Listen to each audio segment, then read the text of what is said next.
R Podcast. Hoy nos vamos a ocupar de una historia muy atractiva y sobre todo a la hora de recuperar esta idea de la vacuna y cómo empezó, ¿no? La patada inicial le corresponde a un médico inglés, Edward Jenner. Cierto es que no siempre la medicina tiene un éxito rotundo, pero acá se puede decir que sí. Juro por Apolo presenta Jenner, la solución en las manos.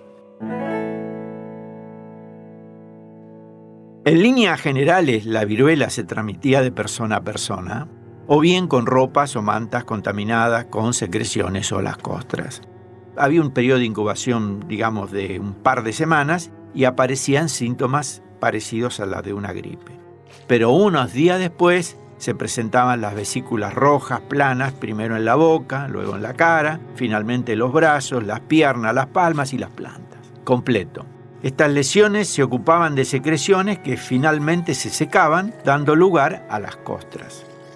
Al decir de Osler, un gran maestro de la medicina, algunos pacientes podían convertirse Se convierten en una masa irreconocible de pus goteante, deliran por la fiebre y tienen un olor espantoso por la podredumbre que emana de su piel. Ya existía la idea de esta práctica de una exposición previa que se llamó la variolación. ¿Quién impulsó esta historia? Hay que situarse al principio del siglo XVIII.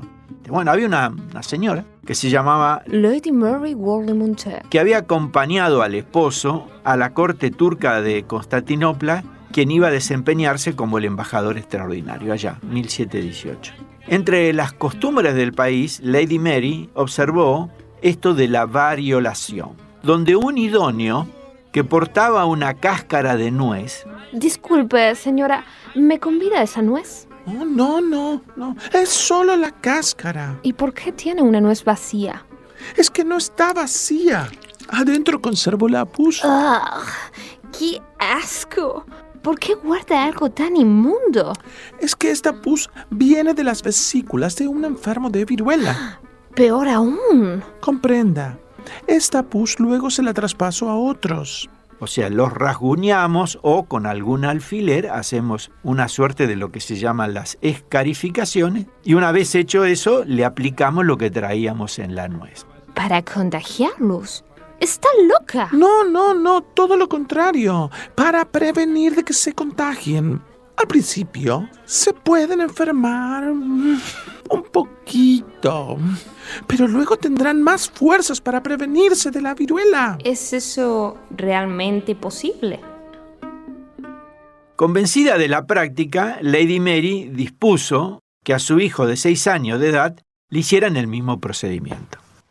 Charles Maitland, que era el médico del embajador, y Emmanuel Timony, el cirujano de la embajada, estaban presentes cuando el hijo de ella se le practicó la variolación a cargo de una anciana, aguja de por medio. Durante la epidemia de viruela que se había desatado en Inglaterra en 1721, Lady Mary, que ya había vuelto de Turquía y ya estaba en Londres, solicita que inoculen a su pequeña de 4 años y el médico que la había acompañado, Maitland, pensando por su integridad física, exigió la presencia de varios médicos como testigos. Estimados colegas, quiero que comprendan que yo haré este experimento solo a pedido de Lady Mary. Cualquier contratiempo que ocurra... Es mi responsabilidad, doctor. No se preocupe y proceda. Producido el brote de viruela, la niña salió ilesa, por lo que Maitland decidió inocular el único hijo que le quedaba, puesto que a los demás se lo había llevado la viruela. Coincidentemente con esto, también tuvieron lugar una serie de ensayos con la colaboración de la Real Sociedad y el Colegio de Médicos para evaluar la seguridad de esta inoculación. ¿Qué podemos seguir tomando para investigar? Bueno, buscaron 6 delincuentes y fueron inoculados por Maitland el 9 de agosto de 1721 en presencia de al menos 25 testigos. El 6 de septiembre, casi un mes, el estudio se consideró un éxito y los presos fueron puestos en libertad. También se inocularon los huérfanos de la parroquia de St. James, lo cual fue seguido muy de cerca por el príncipe y la princesa de Gales, que después él fue Jorge II y ella la reina Carolina, quienes en función de los resultados favorables acordaron en aplicarlo a 2 de sus hijas. De modo que la variolación iba ganando terreno en Londres y yo te diría en la élite de esa sociedad. Aún así, aquel renovado entusiasmo, ¿no la tendría tan fácil. Los clérigos y los médicos lanzaron una avalancha de opúsculos y sermones condenando el método turco. Al igual que en tantísimas situaciones, obviamente fracasó esto de pasar pus de una persona con viruela y proteger al otro, lo cual fue muy ventilado y utilizado beligerantemente en los sermones religiosos. Más allá que el procedimiento tuvo impacto limitado en la incidencia global de la viruela, la intervención allanó la senda para lo que después, 70 años después, se iba a animar el amigo Jenner, Edward Jenner, que era el hijo de un clérigo en Gloucestershire.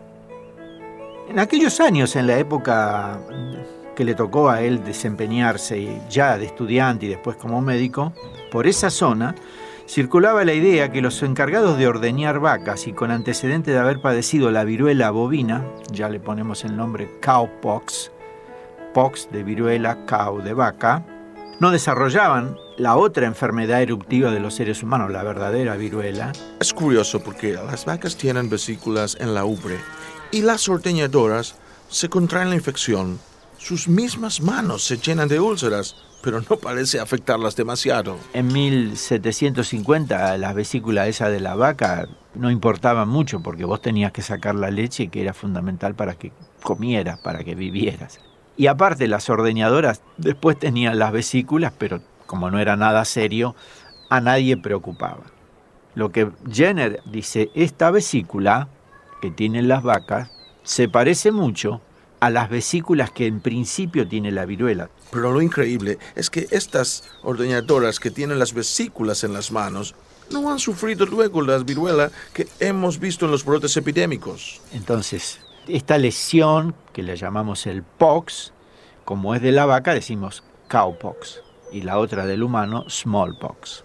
Y él lo liga. Si la variolación en las personas que reciben pus de otro que tuvo viruela los protege en gran parte de no tener viruela en un brote epidémico, y si las ordeñadoras tienen menos viruela en un brote de iguales características, juntemos las dos premisas y ahora hagamos la variolación. Pero no lo haré con el pus de una persona que tiene viruela.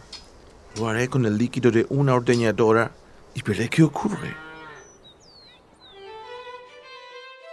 Bueno, cuando Jenner empezó a tomar en serio las creencias populares acerca de la relación entre la viruela del hombre y la bovina, fue a consultarlo a quien era su maestro, a Hunter, sobre el supuesto de que si uno inoculara con esa viruela de las vacas, ¿qué podría pasar?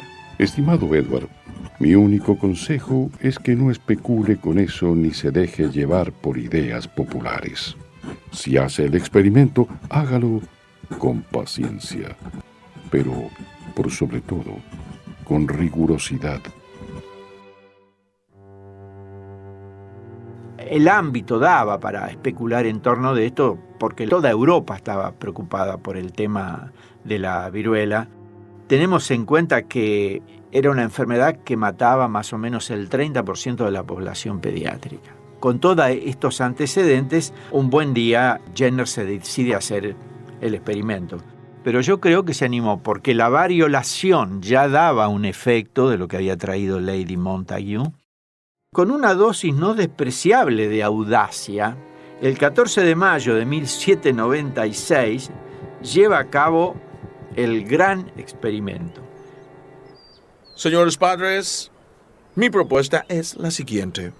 Si ustedes me permiten hacer una prueba con su pequeño Jane, le pondré en su brazo líquido extraído de la vesícula de una de las ordeñadoras. Pero eso no es riesgoso. Le aseguro que todo saldrá bien. Sería más riesgoso que en un futuro pueda contraer viruela, ¿o no? Inocula a un lugareño ahí, se llamaba Jane Phipps, con un material extraído del brazo de una de las ordeñadoras, Sarah Nelmes, que había contraído cowpox en razón de su trabajo como ordeñadora. Una semana más tarde, el niño se quejó de un leve malestar generalizado, aunque tras un par de días se había recuperado por completo. Bueno, el amigo Jenner esperó unos 45 días y pasado ese mes y medio, desafía al joven con pus tomado de un paciente con viruela. Yo calculo que las piernas le deben haber temblado y vaya a saber cómo durmió durante todas esas noches. Lo cierto es que James no tuvo viruela. Para 1798, un año y medio después más o menos, ya había inmunizado a otras 23 personas. Y después de una serie de ensayos todos exitosos, Edward concluyó: quien haya estado previamente expuesto a la viruela bovina se hallará a salvo de la viruela humana. Con el impulso que traía, no dudó en inocular a su propio hijo con secreciones de la viruela vacuna y luego probó la inmunidad hacia la viruela humana. De ahí viene el nombre de vacuna, porque en realidad era una enfermedad de las vacas. Desde el punto de vista ético es un espanto, pero en el 2021 se hizo un experimento in vivo en el Reino Unido donde unas 18 personas fueron inoculadas con COVID. Obviamente internados, cuidados, seguidos, con consentimiento, con toda una norma legal que lo regula. Pero él tampoco la tuvo tan fácil, ¿no? Los críticos de Jenner insistieron que la transmisión deliberada de enfermedades de animales a los seres humanos era un acto repugnante, inmoral y aventurado. Incluso el filósofo británico Herbert Spencer llegó a manifestar que detestaba la vacunación obligatoria y desaprobaba la voluntaria. O sea que la cosa no empezó de ahora. Felizmente existieron unos cuantos más lúcidos que consideraron el procedimiento como uno de los descubrimientos más sustantivos de la medicina, efectivamente. La vacunación era sencilla, segura, barata y eficaz. Con una relación riesgo-beneficio claramente favorable, Pato Gallareta, en una década los galenos más emprendedores habían esparcido la práctica en todo el mundo. Y en 1802 y 1807 el mismo Parlamento, la Cámara de los Lores y los Comunes, lo subsidia para que pueda proseguir con sus investigaciones. La difusión del método de Jenner a toda Europa y las Américas a inicios del siglo XIX fue tan notable como las recompensas y honores que acumuló este buen hombre, ¿no?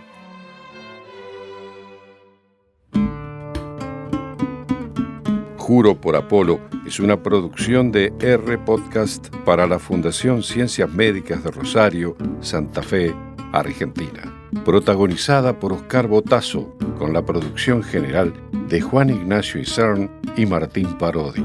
Guión de Luciano Redigonda. Música de Cristian Darío Ayala y las actuaciones de Lucila Campos, Juan Nemirovsky, Juan Pablo Jevoli y Carlos Baccaro. Diseño gráfico, Sebastián Fandiño, Chulo. Comunicación, Valentina Alvarado. Juro por Apolo forma parte del proyecto Medicina Lírica de la Fundación Ciencias Médicas, presidida por el profesor Dr. Alberto Muñagurria.